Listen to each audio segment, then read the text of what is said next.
Okay, ladies and gentlemen, we're back. Episode 211. No, 12. 212. 212. That was my old house numbers in college. No shit. We lived in the 212.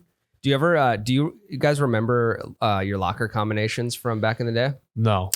I don't either. I have a hard time remembering my my safe at home, the combination for that. You should remember that one. Well, I always remember it, but I tend to be a little dyslexic right away and like flip flopping the second number. You're dyslexic? At times when it comes to safe codes, yeah. Oh, yeah.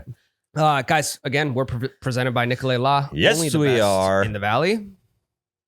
The what? Only the best in the Valley. He's the best in the Midwest, my guy. Forget the Valley. I mean, I refer to, Lake Agassiz Valley as the Valley. I feel like Lake Agassiz covers the entire Midwest, even though maybe it doesn't. I'm going to say he's the best in the Valley between New York and LA. Okay. The best. I would argue, I know he's not licensed in every state, but he might be the best injury lawyer in the country. And why would anyone want to go to Nicolay Law, Tyler? So not only does he give you legal advice, he gives you peace of mind that you're going to be taken care of. Gives you peace of mind as well as your family peace of mind. So when you're a construction worker, right? And you break your leg, how are you going to feed your family? What are you going to do? Russell Nicolay is going to give you that peace of mind that you guys are going to be okay. And guys, you've heard Russell Nicolay on the pod before, answering our burning golf questions in regards to legal advice. You can just tell by the conversation we had that, it's not just your get face to face and let's talk business. Like, he's going to want to get to know you a little bit. He's going to want to get more on a personal level. He's an easy guy to talk to. It's because he's a family man, dude. The Nicolay Law, it's a family affair. He's got his mom, his brothers. I'm probably more than that. I still wonder all working there. Who's the boss? Russell. So Russell's the boss. Now, dude. Like his mom has to answer to him. Yeah, it's kind of a fun little switcheroo. It's like my parents live with me. It's like, hey, you're under my roof now. Do you boss them around a little? No. I mean, they do exactly what they need to do, or that we want them to do. Good. So, they're doing their chores without being told. Guys, if you ever get injured at work or have any personal injury that you want to talk through, nicolaylaw.com. Only the best. Do it. Okay. Episode 212. Guys, it's fall golf season. Mm-hmm. I experienced fall golf in full effect this last Saturday. Lost a lot of leaf balls or what? To say I lost a lot of leaf balls is a pretty accurate statement. I was going to say it's an understatement, but yeah, it's an accurate statement. Okay. So remember we talked last week, like just book the fucking tee time. Do it. Just go book it. Book it. Even if you got to play as a solo with another group of three, like get your own cart. You can get your own cart. You can keep your distance, park 15 yards behind them at the tee box and just separate yourself if that's the way you want to do it. I booked a tee time for 2, wide open schedule at the courses. I feel like post Labor Day, things tend to slow down a little bit at the golf course. Yeah, people are like, there's a lot of fair weather golfers. Oh, big time. Like, and we live in the area of hyperfixation burnouts. So like with our seasons changing so much and so drastically, I feel like a lot of people, like when winter comes, we're going to hyperfixate on ice fishing. I'm going to do it a shitload. Then you're going to get sick and then get sick of it. And I feel like that's a lot of people with golf too.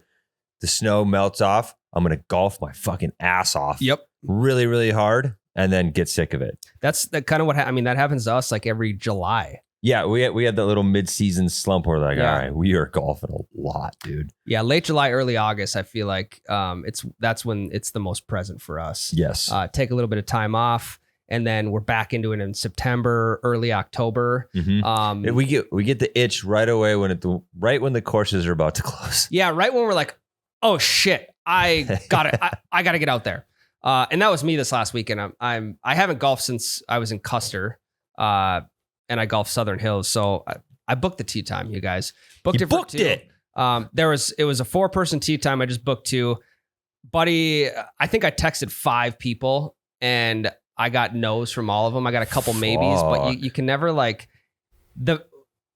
it comes to asking your friends about it, whether they can golf or not on a specific day, if you get a maybe I think we can just automatically chalk It's a that up no. as a no. Actually, I don't know, dude. I'm pretty heavy on the maybes, and I bet you I'm like 60-40 Ken can't.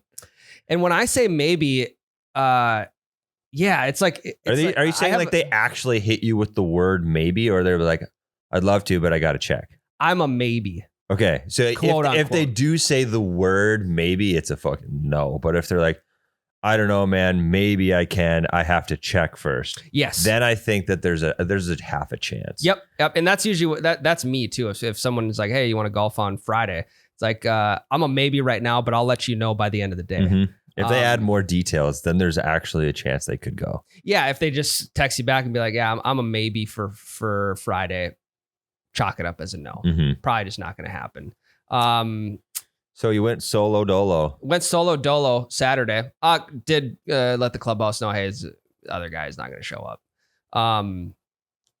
It ended up being just me, and there was open tee times there's like 2 open tee times in front of me. Holy shit, dude! That's like a holy grail of golf. You got a 2 p.m. solo slot. It's a godsend. Holy shit! On a weekend, dude. On a Sunday afternoon. Damn. Granted, it's NFL Sunday, 2 p.m. It's like right in the heart of the noon games for us here at Central Time. So I went out and I had a 2:06, and then I pulled up at the same time as the 2 o'clock, and they're like, yeah, you go right ahead. I'm like, my guy, this is what I'm talking about. Went out solo, ended up catching the group in front of me by hole 3. They let me play through. I think I played through 2 groups on the front and 1 group on the back up until hole 14. Now, I'm flying at this point. And mind you, I'm hitting multiple balls off the tee.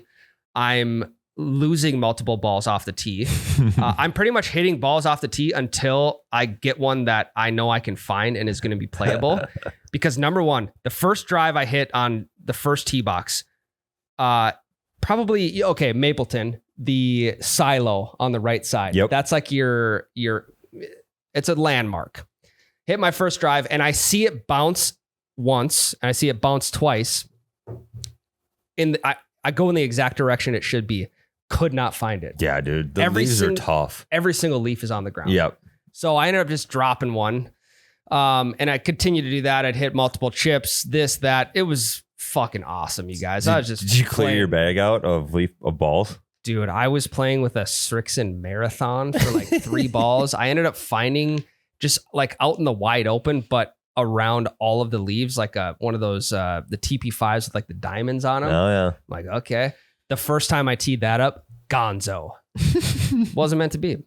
So I'm flying through 14 holes. We're hitting multiple balls, feeling good.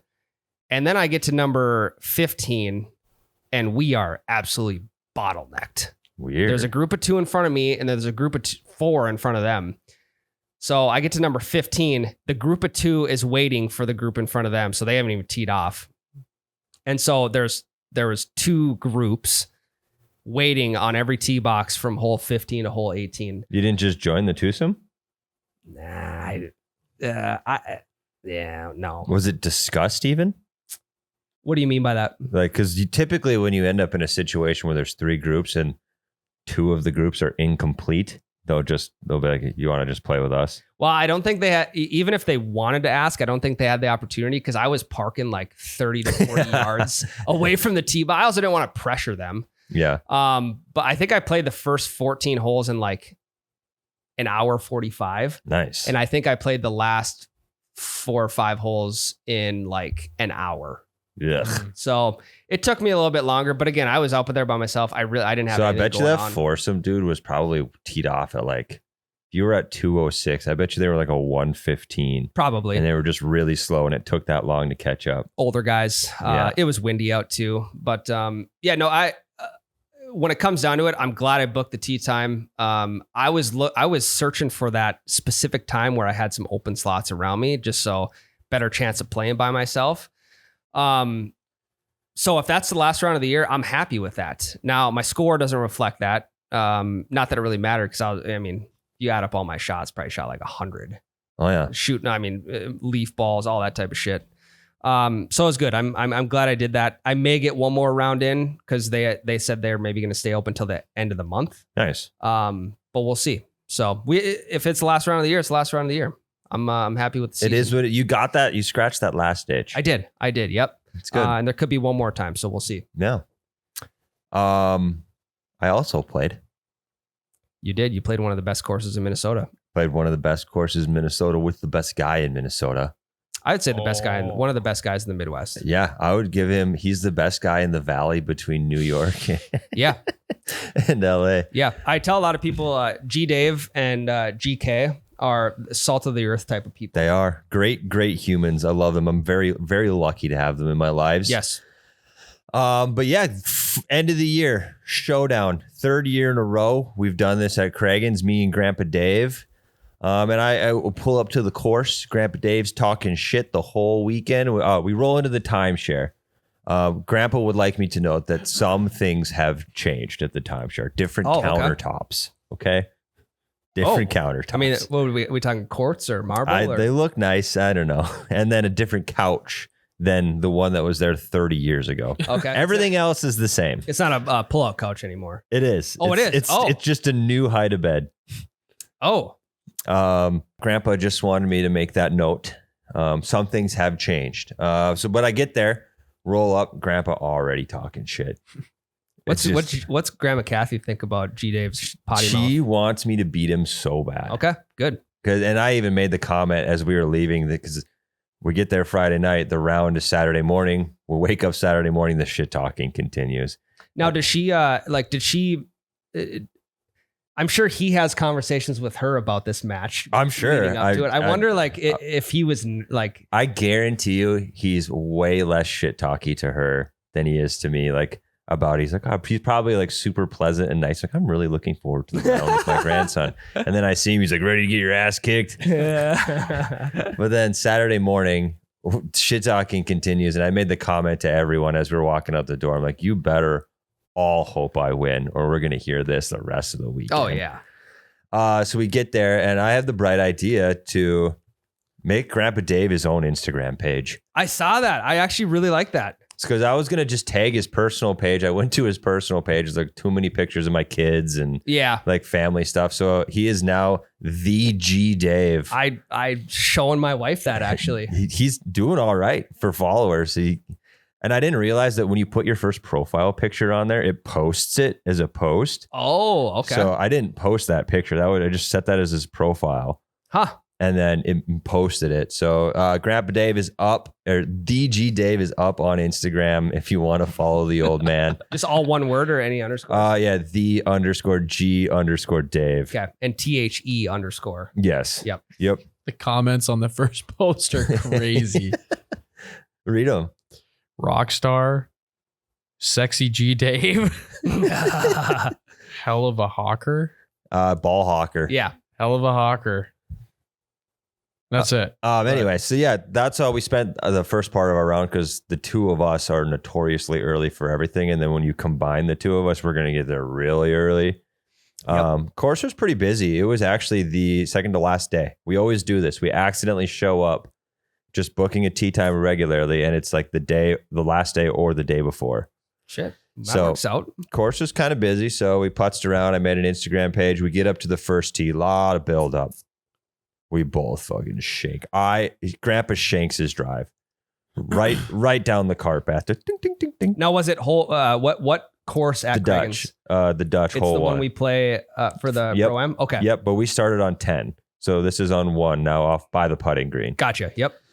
So Grandpa shakes his first drive. I step up. I whiff. 0 contact. Holy smokes. And so we're both looking at each other like, this is not going to go good. My next drive, not great. So we both breakfast ball it, hit respectable enough drives to continue playing. First 9, pretty uneventful. Grandpa beats me by 1 on the first hole. I take it back on the second hole, and then he nickel and dimes me until all the way to hole 9. You playing match play or stroke? Stroke. Oh, okay. So he is up by 3 strokes after 9 holes, which is the last update I gave folks on Instagram. Okay. And a lot of people called me out like, I guess we know how the round went because he didn't post the 18 result. I'm like, well, why would you listen to the podcast? Yeah, right. If I told you how it went. Yeah, creates some suspense. So I'm down 3. I'm feeling good. I know he's old. I know that his body's going to get tired. And then I remembered that I'm getting old and I never golf. So my body's going to get tired. So we continue and he starts to lengthen the lead. All of a sudden he's up by 4. He's up by 5. He's up by 6. We get to a hole. Okay, do you remember when we played the Pro-Am? There's a par 3 uphill, huge green. We had an opportunity to win the tournament on that hole with a birdie. Yep. We get to that hole. Grandpa Dave is up by like 6 strokes at this point. He steps up to the tee. We were waiting for a group in front of us the entire day. These guys finish putting and they're walking off and going to the bev cart on the way right side of the green. And this green is huge. I'm talking like 40 yards across. Pin is on the left. They're over on the right. Grandpa Dave, the straight shooter that he is, 99% of the time is okay to hit. Grandpa Dave goes up there and he's a lefty and he pulls that fucker right at him. He pulls the ball directly at the dude walking over to the bev cart. And this is his 4 call. 4. That's the exact volume. So I scream it at the top of my lungs. The other old guy in front of us, his hands up over his head, ducking. It lands, goes right over that old dude's head, lands right in front of the bev cart, bounces over the bev cart and goes into the woods. Damn, G-Dave. And he just goes, 4. That's just not going to cut it, Grandpa. And then I'm sitting there. I'm like, that's one of the worst shots he's hit all day. And it's just terrible timing. And barely a 4 call from him. They think it was me now because I'm the one that yelled it. Now I'm standing there waiting to hit. And like, that's the worst. Like, so I got to like wait now. So they take their sweet time. I'm pretty sure the old guy went in the woods and found Grandpa's ball because he was just like putzing around in the woods behind the bev cart. Oh, for sure. But they leave. Grandpa couldn't no interaction with them? None. There was you kind of like throw a wave up, be like, sorry. No. Okay. No, that's on Grandpa. Yep. So we finish that hole. I take a stroke back because Grandpa hits it in the woods, couldn't find his ball. Second shot goes in the sand. I do fine. I think I bogeyed it. Whatever. I take a stroke back. I'm down 5. Implosion. I'm down 7 strokes going into, it would be 16. Okay.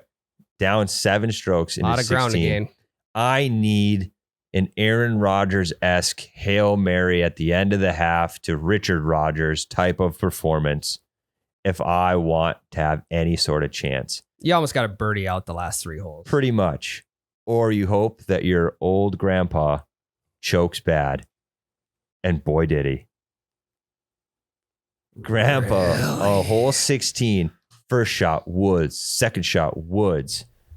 Third 1 shot. 1 and 2 out, 3 and 4 out. He's shooting 5 off the tee again. 5 off the tee. Finally gets one in the fairway, playable. I par the hole. Whoa. No, it's a par 3. So he's in the tall weeds, short on the left. I stick one directly in the middle of the green, but it's a really far putt. So I end up bogeying the hole. Grandpa gets an 8 on the par 3. And I'm like, I'm back in the fucking money, dude. I'm down 3 with 2 to go. It's the best part about golf. Yep. It's such a whirlwind. So I'm down 3 with 2 holes to go. And then the next hole it's back-to-back par 3s. It's that really short par 3, like 85, 90 yards over the sand. G-Dave steps up over the hump. You can't see, the pin's in the front, but you can't see the cup. He's right at it. He's just over the sand. He's just like, I think that was good. I'm like, I think that's in the fucking hole. I'm geeking out. And he's just like, well, we'll see. I hit one on the backside of the green. Just another really long putt. We hop over. The pin is only like 4 feet from the fringe, and he's on the fringe. So if the fringe wasn't there and it was like a normal rollout, I think it would have had a shot. So I think he misses his birdie putt. I still par. And I'm down a bunch going into 18. Mm-hmm. And it was just, I literally looked at him. 18's a long par 5 over water. It's like the only way I beat you right now is if I ace this par 5 Ah. and you bogey Yep. or something like that. So Grandpa Dave wins again. He is God. 3-0 on the end of the season rounds. We'll get him. What were the final scores? Do you remember? I think I shot like a 98 or something. It wasn't good. We again countless leaf rule balls. Yeah. Yep. Like, naturally. And like he actually had more 8s than me, but I was just consistently bogey or double bogey Yeah. the whole time, and he had way more pars. So I think he had 2 8s and I had 1 8.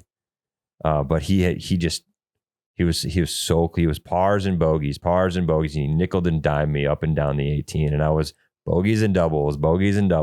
Did you guys play from the whites? Yeah. So we should have played from the fucking gold and to the Reds. What's GDF 75? He just turned 77, I think. So I mean, he's parring and bogeying holes, playing from the whites of like a really a PGA Tour Canada course. Yeah, my favorite thing. This year he got a wild hair up his ass, and he tried to hit the long ball a couple times. Really? Like he's like, I got 210 yards in me, and he did. He hit the ball further than I've seen him hit it in a long time. Damn. So It just shows you. I mean, hey, if you can, distance no longer matters in the game of golf. I don't Right. think. no, Accuracy it's the name of the game. Well, my biggest issue the whole day, and it's the exact opposite issue that I've had the entire season. I couldn't putt to save my goddamn life, dude. I'm with it. That was me as well on Saturday. I hit my irons pretty freaking well. I hit the driver okay. I didn't use it much. I teed off with the 7-iron because it was going straight, and I hit it 230 one time. Good God. It's just I don't know why that 7-iron works, but when it's in my hands, it goes well. So I teed off with the 7-iron a bunch and hit it fine. I hit my iron super well. I didn't chip amazing, but I didn't chip bad. I 3-putted so many times. Like we played 3-putt poker in this round. Yep. And I bet you I had to pay in like $6 or $7 on 3-putts. Buck per 3-putt. Yeah. Yeah.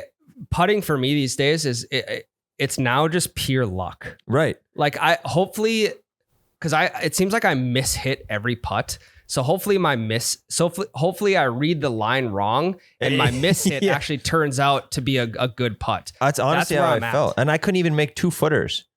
Like we played the gimme rule. So if it was just outside the rubber, what is that? 2.5 feet, 3 feet? Yeah, probably. I missed probably 5 of those. Dude, I tend to putt. Like I've been a fucking sniper with the putter when, if you put one past the hole and then you like reach out and hit the ball back to the pin. Yeah. I've been making like 4 or 5 footers that way versus like actually reading the green, lining up for the putt. It's insanity. I tried everything. I tried putting with my glove, without my glove. I tried getting down, lining it up really meticulously. I tried just looking at it for half a second and then putting. I tried looking at it from the other side of the hole, and it's just putting was not working for me. Maybe you got to switch clubs. I don't know. So that's maybe you got to start putting with like a 3-wood. Like that putter. Yeah, that's not a bad idea. But that putter, like it's the one that won my putt off. Yeah. So like I had those 2 putters to start the year. I did the putt off, the one won. Then I got a new putter, and then I did that one versus the one that had previously won, and it won. And I've been putting good all year. So I didn't even think twice. I'm like, I'm going to be able to putt well today. Yeah. And the putting green, I was fucking draining them. That's the thing. And that's From, why you like- putted bad. You wasted all your good putts on the putting green. Yeah. Like the last putt on the putting green while we were sitting there waiting, it's a big ass putting green, and we were getting ready to go, and I was on the far side of it. So I'm like, I'm going to dick around and putt 80 feet to the other side of the putting green. And I drained the first one. And I'm like, all right, these other 2 are going in my pocket. Let's go to the first tee. I understand like practice putting is it's just like taking BP versus hitting in a game or throwing a bullpen versus pitching in a game. But I get it. But why can it be so different when you get onto an actual hole and start putting versus the practice green? Yeah. Something about the pressure, I understand man. the pressure and the Yeah. mental side of it and like the carefree getting loosened up on the putting green, but still sometimes it is a complete 180 turn from the practice green to the actual golf course. Just feels like putting is like 75% feel. Just like, hey, it kind of looks like this. And then I feel like you get over analytical when you're actually playing, Yeah. overthink things Yep. and overcorrect. And Well, just the worse versus- I putted, the more I thought about it. Yep, Yeah, definitely. It's a snowball. Yep. A snowball effect. So I stopped lining up my ball with where I wanted to hit it with like the line on the golf Yep. ball. I'd read the green and then I'd get up there and pick a spot like a couple feet in front of me that I Mhm. wanted to hit. And that's the thing. If I pick a spot in front of me, like I don't even know if I hit that spot because I'm like, I hit the putt and then I'm like looking at the line and then the hole. That spot is so disregarded. Yeah. I don't know, man. It's, I mean, that's where all the strokes add up too. It does. But overall, I guess on 18, I did end up parring 18 and getting some strokes back. I lost by 3. That was the final score. God. Lost by 3. But it was gorgeous out. It was 62 degrees, no wind. Sun kept peeking in and out of the clouds. It was a perfect day. I was on Saturday. Yep. Saturday was beautiful. And the highlight of the round, I think, we found at least 40 to 50 balls. what? We Holy. were hawking, dude. We were absolutely ball hawking. Professional hawkers. Like, That's a lot of balls. dude, so there was one hole, I think it was like 13 or something. Whatever, there's weeds right in front of the tee box. And we had to wait for that group in front of us every hole for at least 3 to 5 minutes. And we went in there, we came out with 12 balls in 3 minutes. Not even, we didn't even look the whole time. We just looked like for maybe a minute. And Yeah. I moved the grass 2 balls, moved the grass 2 balls. And they were, for the most part, we didn't find any junkers because it was a nice course. There's nice balls everywhere. That would be a fun game to play for like two guys like you and G Dave who Mhm. like to do that. Granted, like if you're waiting on groups ahead of you, keeping pace of play, whatever, would be to like, you know, if you find 12 and he finds 9, then that like gets you 3 strokes back on your actual. He'd beat me even worse, dude. But then maybe he's too focused on ball hawking and not his actual golf game. But that is his golf game. That's what true. keeps him centered. That's true. Fuck. But no, I honestly think right now, and Grandpa didn't want most of the balls, so he gave them to me. I'm gonna forget to do this experiment for sure, but I'd be willing to bet that if I went into next season, I wouldn't have to buy a single ball, Oh yeah, I believe it. or even look for new ones. Even if I put like the balls I find in the course next year in a separate bag and just played the stuff that is in my bag at this very moment, I don't think I'd run out of balls. I am fucking loaded. I think you're underselling how sick that is. No, it's awesome. That's No, incredible. Like What was the best ball? you in there? casually brought up, we found like probably 40 balls. Like I would have been. That's that would like have been the first part. It's like $200. That's like Easy. easy. That's Yeah. 3 boxes of balls. Because And, a box is a dozen. That's Yep. 3 1/4. That's 3 1/4 boxes. No, so the Right. the coolest ball I did find was on that hole where we found like 12. It was like a custom TaylorMade. It was like number 87, and it had some Veterans logo, and then it was the soccer ball, but the hexagons or whatever they are on the soccer ball were American flags, right? You've seen that design, but it was that, but also custom. And I lost my drive on that hole, so then I immediately teed up that one and then lost that one too. That's I fucking hate when that happens. Yeah. So- Good on you. Good on you guys. I mean, you're stocked up. I might see if I can snag a couple or 2. You can. 2 or You 3. absolutely can. I have more than I need. I'll Yeah. give you all my marathons. I was playing well with the marathon, but then as I started to listen to it more, it sounded more and more like a landscaping rock, like a river rock. And I'm like, I should maybe, I don't know. So then I found a Callaway like SP5 or something that was just like painted green from getting hit across the grass. Ball washer didn't help. So I'm just playing with like this faint green ball the entire time, which leaf rule, not a great time to be doing No. that. Yeah. But I lost like all my good balls I had left. So now I am like at the bottom of the barrel. Yeah. Yeah. Well, I got plenty to restock you. Okay. We got to have Grandpa bring us a whole Yeah. cardboard box of them again. Yep. In other news, Q&A today. I think let's do like 2 of them before the break. Let's do it. Noah's got them all. Noah is the driver right now. Yeah, I'm in the driver's seat here. You guys are my passengers. Okay. We do what you say. Our life is in your hands. So first question is from Gareth _James. Gareth, which part of your game do you think has the most finesse? Showtime, club, or shot? What's showtime mean? I'm not Gareth. I would be guessing like a scenario, like when you have the most finesse. Like, Okay. like maybe do you situational. Yeah. So This is tough. Because Okay. I feel like it's different every day. No, I have one that I think stays consistent. And I know I just talked about how fucking bad I putted last week. But putting off the fringe, I think I'm really good at it. That's a good one. I don't know why, but I think that's, for some reason, I've always been good at putting off the fringe. And I think it's because you can't lose. If you putt bad, then it's like, whatever, I putted off the fringe from a mile away. But I typically never do. So I think the pressure's off my shoulders. I don't think about it. I just putt.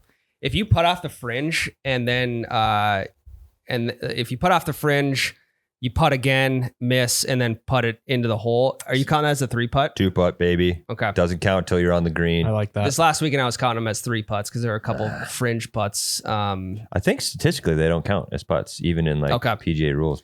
But Now- I could be wrong. I mean, that is kind of that is a finesse game because that's one of those shots you have to read the grain of the grass. Mm-hmm. Because if the grain is coming at you, the putt's going to slow way down way quicker. See, I typically I know I'm supposed to do that, but I never do. Sure. I just eyeball it and be like, all right, That's- let her rip. That's probably the ticket right there is you're just not overanalyzing. It could be. And I have a buddy, Rick, who does the same thing. Like he putts so much better off the fringe than he does when he's got a 2-footer in front of him. So Yeah, I don't know what it is. Maybe Rick's just pull the ball from the green. Once you get it on, just pull it to the fringe and just start putting. Play to your strengths. In terms of finesse, I mean, I'll be honest. I'd say I'm pretty solid at making rapport with the clubhouse attendant, finessing people. finessing people on the course. And it's kind of like buttering up the guy in the clubhouse, but it's also just probably like making his day a little bit better because I don't know personally, but I can about imagine how shitty it can be working the front desk at a golf course just because of the people you have to deal with, people showing up late, people overbooking tee times, people pissed of pace of play, whatever. Try and brighten the next guy you see at the front desk of the clubhouse. Just try and brighten his day a little bit. Ask him about the wind. Hey, how's that? The wind affect anything out there? Weather talk is the easiest thing. Or the greens. Or the greens. The greens, but how are the greens today? And then the Marshall came up to us on the first hole, and that was the first thing he talked about. The greens are pretty quick out there. They've been rolling the heck out of them, getting ready for the off season. Okay. They were too. God damn it. Outside, like actually on the course, I'd say the best finesse I have in my game is probably my short game with like my wedges around the green. Not to brag, I've been a fucking sniper out of the sand lately. Hell yeah. At Mapleton, hole 15 is that par 3 that you threw up on JD Challenge. Yep, I remember. The pin was on the way left side. I hit it into the bunker on the right side. So I have probably a 20-yard sand shot, 3 feet. Hell yeah. Been finessing out of the sand. So I'd say currently, and that will change if you ask me next year, it's probably my short game and specifically out of the sand. Good stuff. Next. All right, our next one comes from Scott Lally, 15. Does the music in the cart change at all now that it's fall golf compared to summer? Yes. Hard yes. Way more cowboy music for me. I know a lot of people hate country in the cart, but it's like sad cowboy music. Well, it matches the mood of where you're at in the season. Yep. Things are coming to a close. Things are coming to an end. And you're kind of like, you're already in your feels with the season being close to done. And I think that's what cowboy country music does to a guy. Yep. Because like in the summer for me, it's like yacht rock, like dad vibes all summer long. In the fall, then it's all of a sudden a little like Coulter Wall type stuff. Yeah. Nothing that's going to get you super amped up. Yeah. It makes me forget I'm golfing and that I'm in a golf cart. It makes me think I'm on a horse settling the West. Okay. Okay, I like that. That's not true. I don't do that. But I do like the softer, slower music in the fall for some reason. Yeah. Well, it kind of matches the season too. Yeah. Like gets, a little more cloudy, not as sunny. For me on Saturday, I had the Vikes game going. Hell yeah. So it On was Saturday. Sorry, Sunday. Is rewatching from the week before. Yeah. He's yeah. scouting. Game film. We had a bye week. The 2 weeks before. yeah. Yep. So yeah, I think it's like a mixture now of if I do play on Sunday, it's like I might not even play music. I might just throw like the radio on, or I might throw a game on Hulu and just crank the volume, whatever. That's kind of peaceful too, because like you're killing two birds with one stone. You're normally when you'd be sitting on the couch watching football. I'm doing that, but I'm sitting in a golf cart playing golf. Can I pause first? Did you see Jake just pull into his parking spot? Did he back in? No, he fucking came in at like 50 miles an hour and just slammed on the brakes right here. He did come in really hot. He's a psycho. Is he late for something? I mean, it's we're 10 supposed to be here at 9. It's 10, so yeah. 10:15. It's like Jake, it's 10:15. There's no reason to just you show up this time every day. God There's no damn reason it. to make there's people see that there's urgency behind you There's getting that here. panic every day. Like he's like, fuck. And now he's just gonna go act like nothing happened.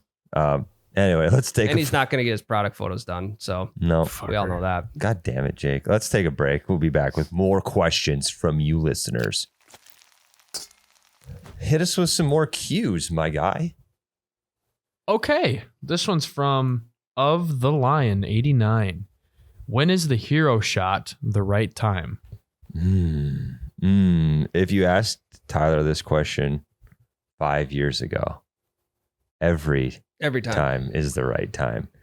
You ask Tyler now when the hero shot is appropriate. It is when you're scrambling and everybody else has safe shots already.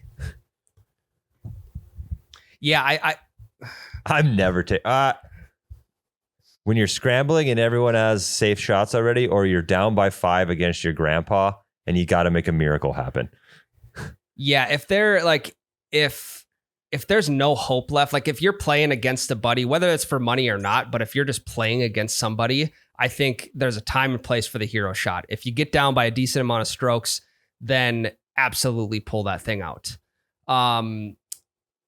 If you're playing just like if you're playing by yourself, or if you're playing with friends, but you're not actively playing against them, I think hero shot that every single day, because when are you going to find out whether you can hit that shot or not?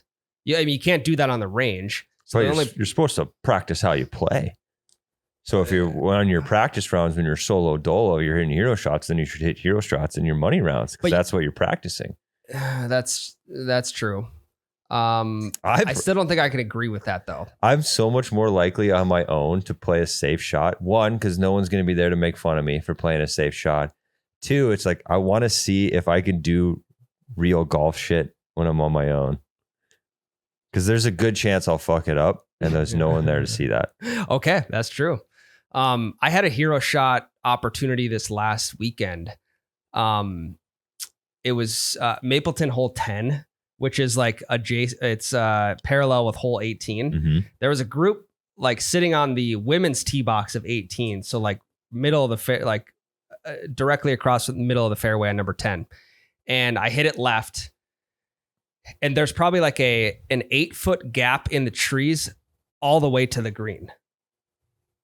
So, I mean, I contemplated it for sure, but because I had these people here sitting, waiting on the group in front of them, I didn't want to look like it, even though there would have been no interaction. I didn't want to look like a jackass by just like pounding wood in the trees.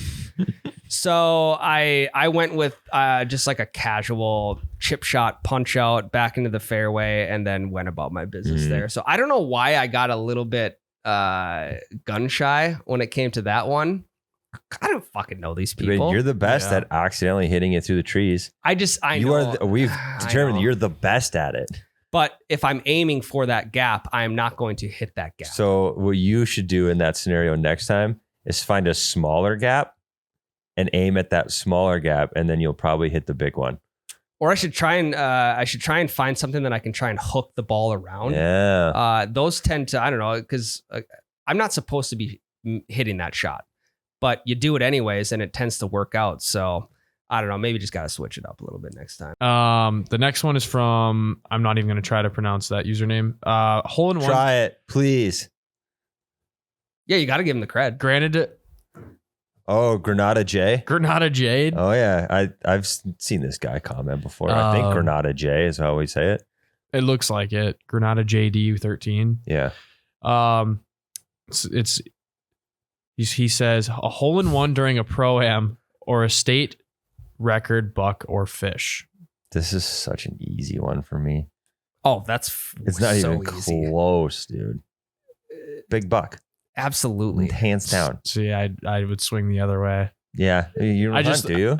I don't know. Yeah. I just think my reasoning behind it, even if I did, I understand the like that's what you like when you hunt and fish, like that's what you strive for. Yeah. Is like that's like, and it gives you something to talk about for a long time.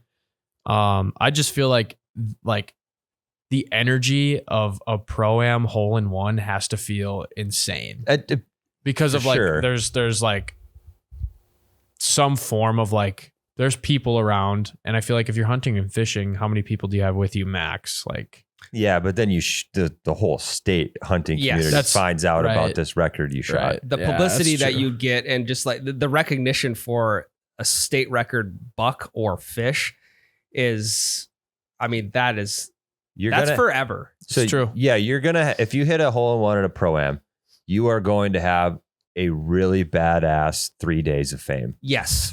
That's true. It's going to be a cool experience in the clubhouse afterwards. Yeah, if you shoot a state record deer, you're gonna have a smaller level of fame but for way longer Oh, yeah. until somebody Okay. breaks that record. That makes sense. But even so, like like your state record will keep recirculating, even if it gets broken. right. Yep. Yeah. Because it's the progression of state records that people love to look at. Like maybe this buck got beat by like half an inch net score, Mhm. whatever. I don't think I ever want to catch a state record fish because I feel like the fishing community are super mean. They're like, that's fucking fake. You got weights in that thing. That's not a real fish. They're always losing their shit. Yeah, I think you could say the same about the hunting community too. Like, well, you took that picture with your headlights. That's the only thing you could use for light because you shot that thing in the dark. Oh, you poacher. yeah. Yep. So I feel like too with like Photoshop nowadays, like the picture of whatever the fish or the buck, like Well, the thing that people are always going to question the credibility of it. Yeah. Obviously, you'd have to get like someone like an official involved. Yep. Until Yep. then, correct me if I'm wrong though, Ryan, for a state record fish, you don't actually have to bring it in anywhere. You just have to give like photo or video evidence of the weight and the length. really, I do think the DNR has to, for it to be official. I'm pretty sure that the DNR has to get hands on it and do that themselves. Okay. Okay. Yeah. So that's how it is for deer. Like you have to bring it in.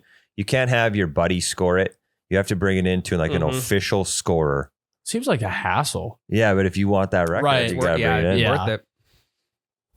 It's a good question though. I mean, No, it is. yeah, Especially Tyler. it's the only golf podcast I think you can ask that question to Yeah. Yeah, that actually has to think about it for a sec. like imagine if one of us would have hit a hole in one at the last pro-am. It would've been At Reagan's. sick. It would have been unbelievable. But we would have talked about it for a couple weeks and then it just would have died. Mm-hmm. Whereas this, I mean, the state record lives on. Your name is etched in the state record book forever. Even if it gets broken, like you Yeah. held the record for X amount of years or whatever. That's true. All right, next one from Brikard 41. If you were walking the course, should you be allowed to walk your dog with you? That's interesting. That's a good question. Yeah. There's a lot of back and forth about this one, actually. I think Yeah. So here's the thing. Should dogs be allowed on the course? God, that's tough though. Cause like, yes, if you have a well-behaved dog but if it's a classic, you let one in, you got to let them all in. Yeah. It's like, imagine how shitty that would be if you had a dog just barking every time it saw another group on the course. Do you think that person's going to bring their dog though? There's a lot of idiots that golf. I know, but I feel like people and their dogs, they know their pet's flaws enough to where I feel like everyone gets annoyed when a dog loses their shit over somebody. I think you're right for good dog owners. Understand that. But there's a lot of dog owners who are dog behavior blind. Okay. That just it's their baby. He can do no wrong, even though the thing is a holy terror. And I'm speaking directly about my neighbor. They got this ankle biter that's just yipping and yapping. I can't enjoy a single second on my deck That's the worst. without that dog losing its goddamn mind. And they adore it. Their Wi-Fi is named after the dog. Okay. So like if they were to bring their dog, they would totally bring their dog golfing, and it would ruin someone else's day. I think it's a great idea, like in theory, but there's always going to be dogs that'll ruin it for the rest. There'd be dog shit everywhere. Mhm. And imagine That's the imagine And thing. like there'd the be sad thing. irresponsible owners not picking it up too. Right. And imagine if you in your backswing, like a dog, maybe a dog chases after you, and like that could Right. end so poorly. I think it would have to be a specific course that is made for that, for like walking your A dogs. dog park You course. essentially you couldn't implement it into It can be just a public Yeah. course or something like that. Good idea. I don't know if it could ever be done, unfortunately. I think there are courses, I'm sure, across Oh, yeah, the United States I've that seen- allow it. Yeah, I've seen people. But like you said, like it all falls on the owner and how they're trained. And there's Mhm. going to be someone who thinks they can bring their super untrained dog and be like, it'll be fine, and it's going to It won't be a be. terror. Yeah. Well, then I think the other side of the back and forth about this question too is the chemicals that they spray on the course that. Yep. being Harmful. to the dog's paws. Yeah. oh yeah. So I mean I get that. And I guess I don't even know if it's fully true or not, but that's just what I've read. we could totally bring our dogs to Three Bears. Oh yeah, they ain't spraying anything. They're not spraying anything. The rules are relaxed. It's usually pretty quiet out there because you can go whenever you want. There's no tee times. Dude, if you could, you could easily train a dog to find golf balls. Yeah. Mhm. Like people train dogs to find antler sheds and whatever else. You could train a dog to find golf balls, For and sure. while you're hitting a shot, your dog's over in the fescue, shitting where he's supposed to, and then also like coming back with 4 or 5 golf balls in his mouth. I think of like a golden retriever Oh yeah. doing that. Oh yeah. So, It would be sweet. I just don't think it's ever going to get done because it's if you let one in, you got to let them all in, and Yeah. not the 20% that are going to be shitty will ruin it for everyone. mhm. Yeah. So no dogs on the course. I also think, we always preach that golf's supposed to be relaxing. And if you're like me and you're always worried about like your dog's next move and Yeah. making and trying to prohibit the next move if you think it's not the right one. That's how I am with golfing with my kid. Yeah, for sure. For It's sure. like, is he gonna fucking smack my driver on the concrete right now? Is Yes. he gonna run into my friend's backswing? Yeah. It's yeah. So I'll throw tennis balls in the backyard for 10, 15 Yeah. minutes for my dog versus, it'd be good exercise, but yeah, Right. we'll go Maybe on if there's walk like instead. a certification or something, they pass a certain class to be able to go to the course or something like that. Yeah, Like a but that's just temperament so much class. work that a golf course would never do. Right. Yeah. Yep. All right. Next one. Kangator 12. Draft a scramble team out of NFL players. What would be your foursome, including yourself? Current? Can we do current or former? You could do anything. All anyone that's ever played in the NFL, or are we doing active rosters? Anything. Anyone who's in the NFL, Anyone. but take them today. Like who, Tyler, you like can how pick old they are now. anyone who's been or is in the NFL. Okay. Draft order. What's the draft order? Noah, you decide. Why is he going to draft first? I want to draft first. He gets Yeah, to okay. decide the order. We'll start with Oh. Ryan and then we'll snake back Fuck and yeah. forth. Okay. I'm taking Adam Thielen, number That's one. a great He's a pick. stick. He's an Um, absolute stick. Yep. Big mistake. I'm going Tony Romo. I'm gonna That's a really good pick, actually. Yeah, I mean, he's he's like- underrated. Mm-hmm. I'm going to take Josh Allen. that's another good Okay. pick. Dude's got an absolute missile. Snakes back to me. I get to pick twice. Sure. Oh yeah. Okay, Sorry. I'm gonna take Patrick Peterson. Patrick Peterson. Okay. Good pick. Good golfer. Wrong pick. I'm going Aaron Rodgers. You know what? Side note, That's a great pick, Tyler. He's a good golfer. I don't know if I want to play with him though. I feel like he'd get mad at me. I will give him his own cart. That's fair. Yep. He can play by. He can play. You Yep. play ahead. Yep. We'll just keep. Me and Tony will sit in a cart, and whoever I draft fourth, or I I'm guess not going it's to a tell you guys. scramble, but yeah, Yeah, that's cool. we'll put him in his own cart. Yeah. He can just carry. My pick, Yeah. Mhm. TB12. TB12 is a great pick, Ryan. TB12 for sure. I mean, between him and Adam Thielen, it could just be us three on a 4-man scramble team, and I think we'd be just fine. Yeah, I think you would be as well. Snake, I get to pick again. Yep. I'm gonna finish it off with Sauce Gardner. Can he golf? You guys been seeing him play lately? No. He's not the best golfer, but he is super intrigued by the game. Like, I think he just started. Yeah. He's got a pretty decent swing. I also think he would just bring good vibes with being a defensive guy now that I got 2 offensive guys on the team. So kind of, we're going to pick from both sides of the ball. Okay. All right. My final pick, Chris Carter. He hosts golf tournaments. He does. All the time. He does host scramble tournaments. He just had one down at Hankinson, the casino. And he's an old man. So he's going to be our straight ball safe man. That's not a bad choice. I like that. Recency bias, but my last pick, I'm going to take Sam Darnold. I watched him play he played with, I think it was Good like a year or 2 ago. And Okay. surprisingly good. And surprisingly good vibes guy. I Brings a lot of subtle jokes. totally and like see that. he's like one of the guys that's like accidentally funny. He's not trying to be. He just is. Okay. I honestly think you could go most NFL quarterbacks right now, and it's going to be a pretty good pick. Yeah. Because I almost went Patrick Mahomes because I know he's a good golfer He and he's a is. freak athlete. But I didn't want my team to just be all quarterbacks. So I just Googled who is the best NFL golfer, and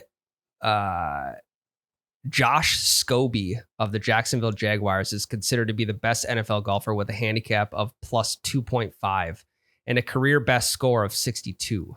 Wow. Now, other notable NFL golfers, you got John Brody, who looks like an old-time quarterback for the Niners, Tony Romo, Larry Fitzgerald, who also does golf tournaments. think I would about have loved Fitzy. to taken Larry. Larry Fitzgerald, and then Matt Ryan.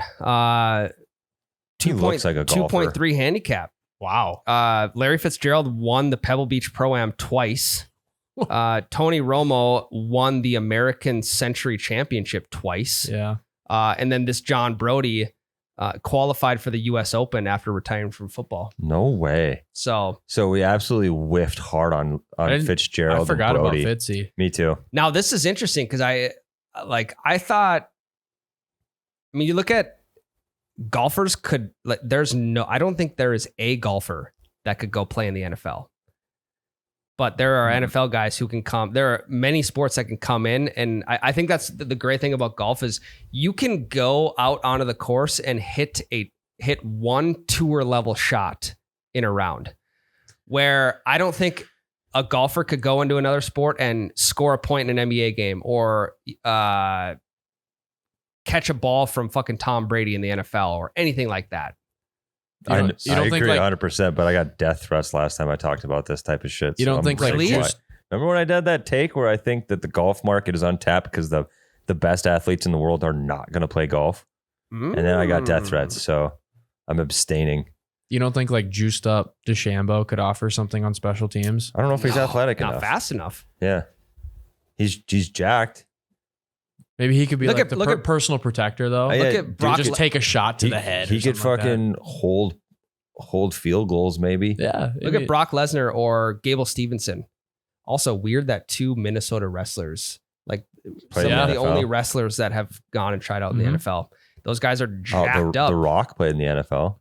Ah, that's right. That's right. Yeah. It just it doesn't translate. It's a whole Yeah. No, I think that would be an interesting. Imagine those scramble teams versus each Imagine other. Patrick Cantlay Good trying to as the punt returner. He gets so many delay games. Oh yeah. He'd be just like slowly walking out onto the field Yep. as like the guy snapping the ball. Anyway, what do you got next? Next one's from Nathan Pfeiffer. Hey Nate. Yeah, this one's for you specifically, actually. So, Ryan, do you still have your white PXG pullover? And how many more times have you lost it? I do. Yeah. I remember I was gifted it for my birthday Mm-hmm. because oddly enough, my buddy hopped in the same cart. So my buddy was golfing with a coworker. His coworker found my white polo in the cart from earlier that day. Gifted it back to me for my birthday. Still have it. Stays in the closet. Don't want to lose it. Are you sure it's in there?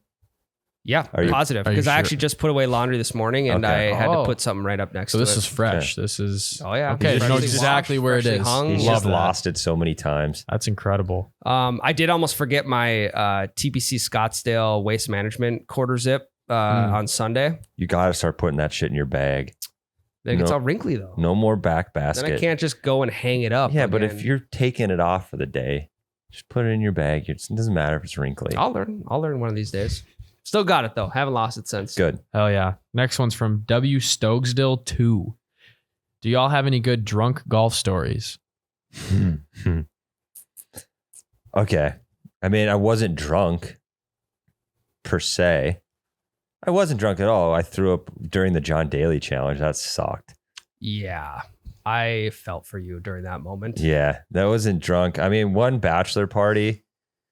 I have a couple decent drunk bachelor party stories. Let's hear it. Like one of them, we were playing Blueberry Pines with a group that I had just started golfing. I think it was even before this podcast had started. I had just gotten back into the sport, and we had no idea how nice the course was. We were just at an Airbnb in the area, went to the closest course. We show up. It's really fucking nice. My thing, like, I'm gonna pay for everyone's golf. Get there, Holy dude. my bill was like $1,800 for the whole group. I'm like, you guys are gonna have to pay me for this. Holy. Because I didn't know. You didn't know. I Yeah, had I no get clue. it. I get it. So then we proceed to get hammered on the course, and there's one kind of, it's not an elevated tee box. You walk pretty flat to the tee box, but then the tee box has a drop off on the back. Okay. And my one buddy is standing there, tree in the wind, waiting for other people to hit his drives, and we just see him take one step too far back, and he steps off the lip, and he just starts to slowly, like, you know, the drunk people when they fall try to catch themselves. Yeah. He just started to do that, but backwards, and he fell into the woods. Yikes. So that was a good one. It was hilarious. And he's like 6'6", just a giant human. But Andy. yeah. Rolling. Yep. So Andy ate it in the woods. And then my other drunk story, Andy also involved, was on my scramble team. And we were playing Elkhorn Ridge in Deadwood. And then when you get to the back nine, you're kind of down in the valleys with like cliff walls around you. And there's a par 3, and we were well out of first place at this point. So we were just like, fuck it. We can be the drunkest team. That's for sure. And we decided to play Plinko instead of trying to hit the green.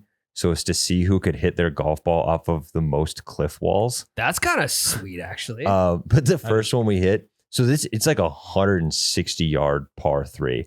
And I'm going driver to try and bounce it off the cliff wall. I hit driver, hits the cliff wall, and almost comes all the way back to us. It was awesome. Not something that you'd normally be excited for, but if We were stoked. if the shoe fits, I mean, that's Right. that's sweet. Yeah. And then, yeah. I don't know if I don't have any stories in particular. I'm pretty, I don't know. My energy levels increase 10x. And I'm not like reckless by any means, but reckless with my behavior. I get pretty reckless with the shots that I'm hitting. Like I'll hit 120% drive, or I'll hit a flop shot. I'll try and hit a flop shot 30 yards out from the pin. I'll try and hit it 50 yards in the air. I don't have any crazy stories. I just get pretty reckless with the shots I'm hitting, which is also kind of fun. There was one time we were just casually sipping whatever, beer, seltzers along the way. And then my buddy gets a birdie and he goes, "We're getting birdie juice for us. Come on." And he just pulls some out, and we take a fireball shooter, which is disgusting. The next hole I birdie the hole. And that's like one of my first 3 birdies of all time. This was like early in my golfing career, and take one there. And then, I'll be the first to say it, dude. I'm a lightweight. Like, I'm feeling it on the following hole. Yeah. And like you said, I gave it 120% swing. And then I proceeded to hit my first 300-yard drive right down the pipe. Hell yeah. So like it just like stacked up, and the rest of the round was terrible. But like I remember hitting it and like measuring on 18 birdies. Like we're walking, I'm like, we're in like 305 range. Like what's going on? And you're like twice as excited because you're you like a couple shooters deep. You become they almost become the Hulk on the tee box. Yeah. If you could just bottle that feeling, you could sell it for $1 million a bottle. Oh yeah. Yeah. I did forget about this last summer when I shot my personal best when I was cross-eyed on number 18. We talked about that the week after it happened, but yeah, just absolute cross-eyed. I threw up in the parking lot. Really? Oh yeah. It was not good. There was just booze that was sitting in my stomach for like 3 holes. I just feel it. Got cross-eyed on 18 and still ended up shooting my personal best. So it's weird how that works. I'm an idiot. I have like 100 drunk stories from Myrtle Beach. Yes, I've you got do. Singing karaoke on a hole. Grandpa Dave trying to sit on that inflatable tube and then Yep. eating shit. Yep. I like how there's like, I'm sure like the longtime listeners will remember, but like there's like zero context to that. Just like what you said. Grandpa Dave sitting on the tube eating shit. That the one picture on the G Dave on Instagram is him. Oh yeah. So there's a hole where like they had like an inflatable unicorn or some shit inner tube, and the whole thing was like yes, stand on it, right, and then they give you a shot while you're like pretending to ride the horse or whatever. Grandpa Dave thought it had way more structure than it did, and he just plopped his entire body weight on it and just ass over tea kettle fell backwards. Oh man. And everyone's like going to help him, but I'm just standing over him taking pictures. I would love to hear G Dave's like best drunk golf story. He's got plenty. He's been golfing for 50 plus years. Yeah. So The man's got miles on him. So yeah. All right. Next one from Sam Saporsky. What are your opinions on fling golf? Okay, so this is one that we've done, but a Yep. long time ago. So they sent us a fling stick, and I just got to be completely honest. Even though they sent it to us and wanted some good publicity, I did not enjoy it. especially well, number one, the stick is very long, so it's not like you could bring it places like easily. Like you couldn't throw it in a bag and bring it on vacation Yeah. or something. So like You'd have to be going out to specifically play fling Yes. golf with it. like going out to play frisbee golf. You're playing fling golf today. Grab the stick. The putting was really hard with it because it was like a soft face on the side of the fling stick. Yeah, it's a little foam sticker on the side of it. So the putting was weird. Yeah, I mean, I'm gonna take regular golf club golf any day over the fling stick. Yeah, I will Cool say to try out though. it's a good tool to get somebody that's not really into golf to come with you and do something. Yeah. So like if I were to bring like my buddy Brady, he does not like golf. Yep. One bit, but he likes hanging out with us. Yep. I'd give him the fling stick so that he would have a reason to like play with us. Yep. Because he does not want to swing a club. Yeah.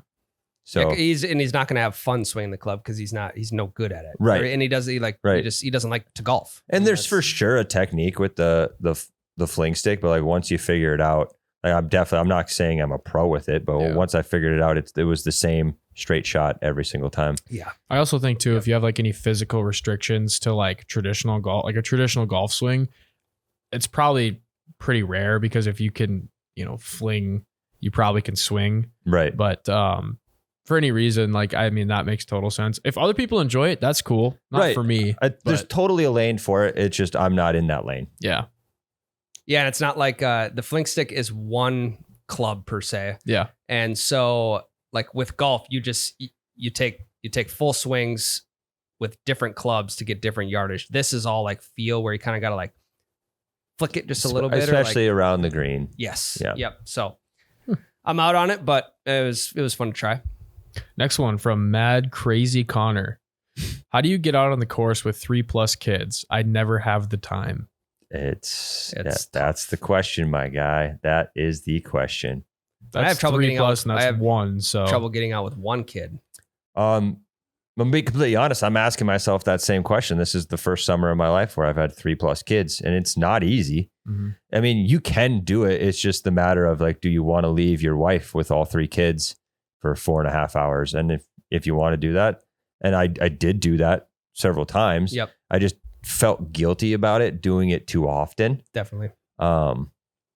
So it's like the workaround. If you have 3+ kids, there's a pretty good chance that there's a decent age gap from 1 to number 3. Yep. You bring number 1 with you so that you're not leaving mom with 3+ kids alone at home, and you're doing your parenting duties. Plus, you also get to hang out with your kid doing something you love. Sure. So that's really the one thing that got me out more than that. Like Friday mornings, I'd golf with my kid and my friend Rick. Yep. Because like I'm not going to make mom bring all 3 kids or get all 3 kids ready for school by herself. Yeah.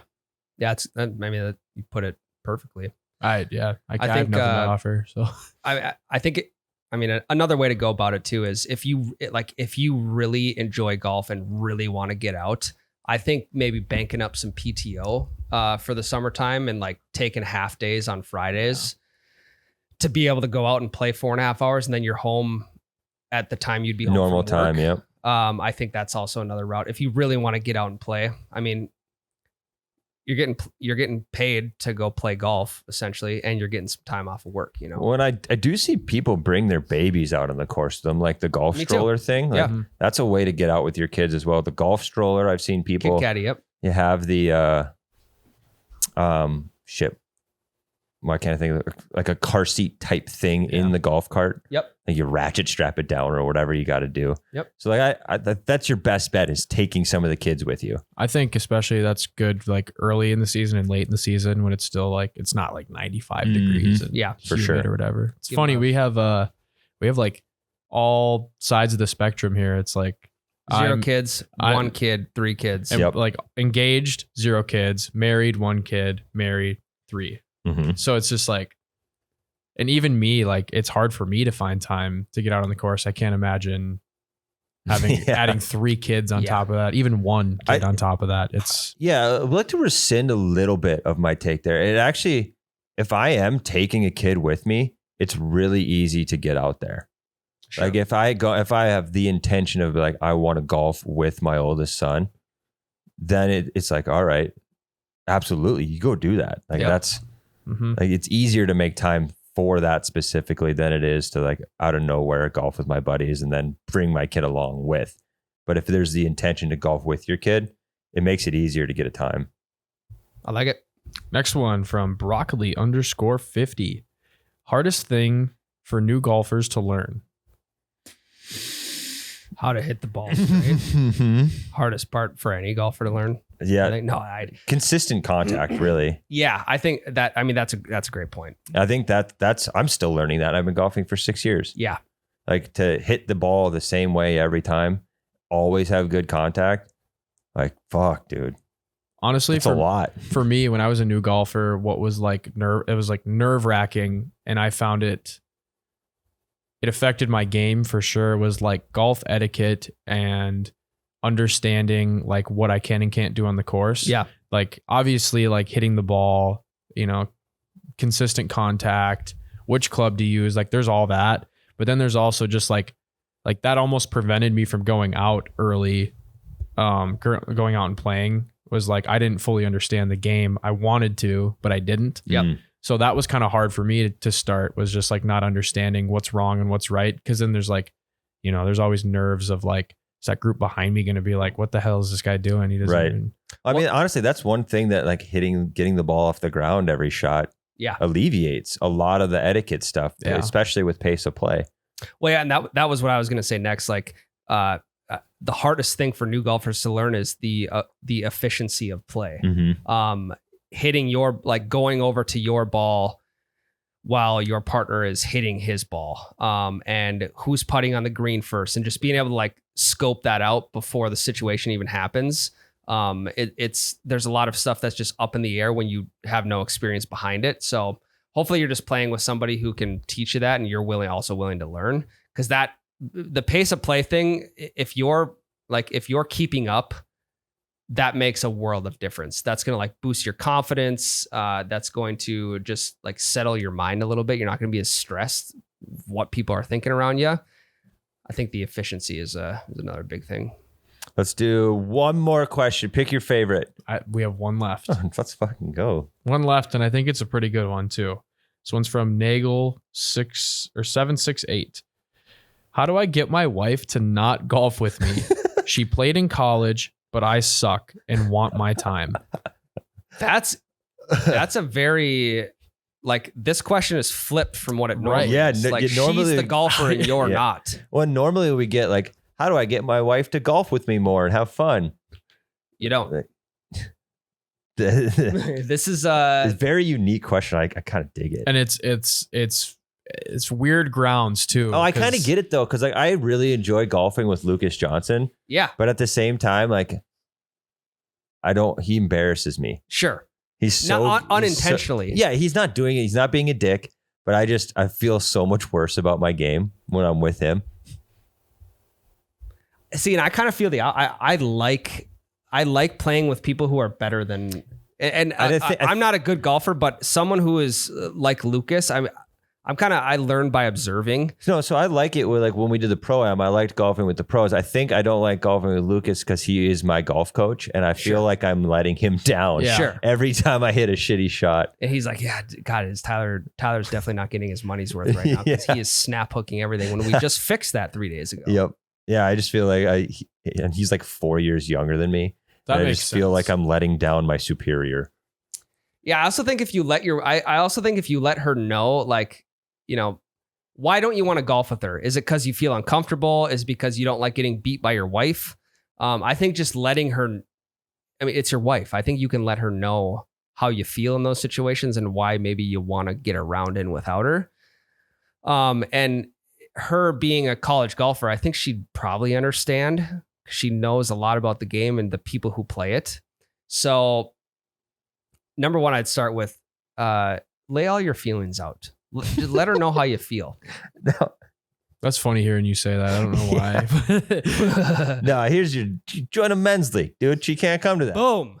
Yeah, that's good. You Join a men's league. Come on, if you want to golf by yourself, join a men's league with 3 fake names. Golf by yourself, every men's league. Boom. Done. Yeah, I think it's just as simple. Like even if you don't want to do that, it's just as simple as like just having a conversation. Obviously, we don't know his wife, so we don't know how she would react to something like that. But You could sounds also like they have the same hobby, but he wants his time alone to partake in his hobby because they're on different skill levels, which is totally fine. I think everybody should have their own thing. And you could also beg your friends to ask you to come golf. Right. Because again, if you're get the a guy golf group being of asked, buddies. if you're Talk the a guy being little- asked to come golf, you can't just be inviting other people. Yeah. So And hopefully your wife's chill and she understands like an invite to golf night with the guys does not include the wife. well, it also could be a scenario too where maybe the wife wants to golf with the guys. Right. That's what hopefully she does it. Hopefully she's like, yeah, Yes. this is his night to golf with the boys. Because I think like this is just the way it is. There are a lot more. I mean, golf is predominantly a men's sport. Mhm. When you go way back into the day, and to find other female golfers that can play and that people that you want to vibe with, and we're going to take it seriously if that's the way that she is. It's probably hard to find that. So maybe she wants to golf with the guys. could just Yeah. flip Tyler's solution on its head and just convince her to join a women's league. Yeah. And then on women's Boom. league night, you go like that gives That's her a better idea. She goes and Yep. plays with a group of friends, or she could make friends there. And You then he sneak can over go to play at a diff- different course. yeah. And Because like you can shake on that. You don't even have to like hide it. You just be like, you're gonna go play there. Like, okay, cool. I'm gonna go play at the course across town. Yeah. Yeah. And that gives him a chance to golf by himself if that's what he wants. Yes. You could also consider divorce. I mean, there's an option. It's there. Is it the best option? I don't know, but you wouldn't probably golf with her after that. Yeah, you could have like an open golf relationship to where like, We still love each other, but we golf with other people. Yes, exactly. There's really not much else to say on top of that. So yeah, there you go. I hope that advice helps, but there you go. Nagel 768. I feel for you though, Figure man. it out. Yeah. feel I for mean, you. You got good options. Men's league, women's league, go play another course, or open golf relationship. / the last divorce. resort being divorce. Yep. Well, All right. Q&As are always fun. I do. I like them. Yeah, we get to hear a little bit, and as we bring like new listeners into the podcast, you bring new questions into the realm. So Hey, Noah, throw up on the Spotify poll this week if people want us to do more of these or not. Because I really enjoy doing them. Yeah. Because it's the one way to truly know what you want to hear. correct. Yeah. Correct. All right, guys. That's all we got. Episode 112. We'll be back again next week. We'll see. Maybe we'll get out this weekend. Maybe we won't. We'll find out. We'll be back next Thursday morning for all of you. We appreciate you. We love you. Love you. Love you.